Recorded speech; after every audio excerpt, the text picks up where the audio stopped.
Bonjour chers frères et sœurs de l'église de l'île Jésus. Aujourd'hui nous sommes le jeudi 11 février 2021.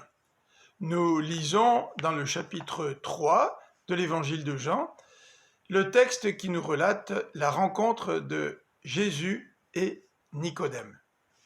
Il y avait un homme qui s'appelait Nicodème, membre du parti des pharisiens, c'était un chef des Juifs. Il vint trouver Jésus de nuit et le salua en ces termes. « Maître, nous savons que c'est Dieu qui t'a envoyé pour nous enseigner, car personne ne saurait accomplir les miracles miraculeux que tu fais si Dieu n'était pas avec lui. » Nicodème est intrigué par Jésus et il désire le rencontrer de nuit, probablement par peur de ses collègues, les autres chefs des Juifs. Et Nicodème reconnaît que Jésus est un envoyé de Dieu. Il est envoyé pour enseigner le peuple et il en est convaincu à cause des miracles que Jésus a accomplis. Jésus lui répond au verset 3 en lui disant ceci. « Vraiment, je te l'assure, à moins de renaître d'en haut ou de naître de nouveau, puisque nous pouvons traduire cette expression de deux façons différentes, à moins de renaître d'en haut ou de nouveau, personne ne peut voir le royaume de Dieu. » Jésus adresse tout de suite la question la plus importante. Comment voir le royaume de Dieu? Et devant les paroles de notre Seigneur, Nicodème s'exclame en disant « Mais comment un homme peut-il naître une fois vieux?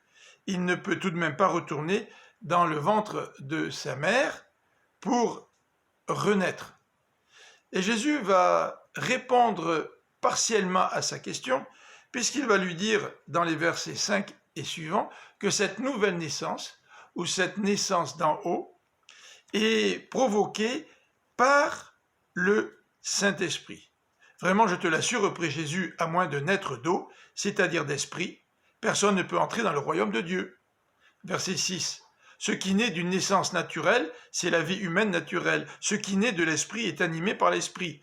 Ne sois donc pas surpris si je t'ai dit, il vous faut renaître d'en haut. Et Jésus ajoute, le vent souffle où il veut.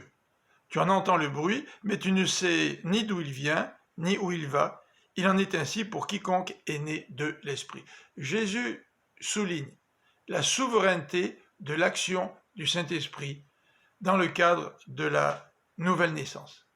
Et cette réponse ne satisfait pas vraiment ou pleinement Nicodème qui lui dit « Mais comment cela peut-il se réaliser ?»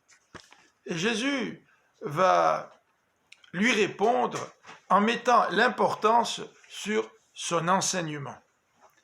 Vraiment, je te l'assure, au verset 11, nous parlons de ce que nous connaissons réellement et nous témoignons de ce que nous avons vu. Et pourtant, vous ne prenez pas notre témoignage au sérieux. Si vous ne croyez pas quand je vous parle des réalités terrestres, comment pourrez-vous croire quand je vous parlerai des réalités célestes?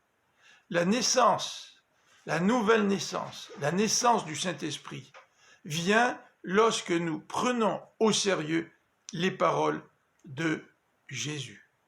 Je vous souhaite une bonne fin de journée et je vous donne rendez-vous pour demain. À bientôt et que le Seigneur vous bénisse.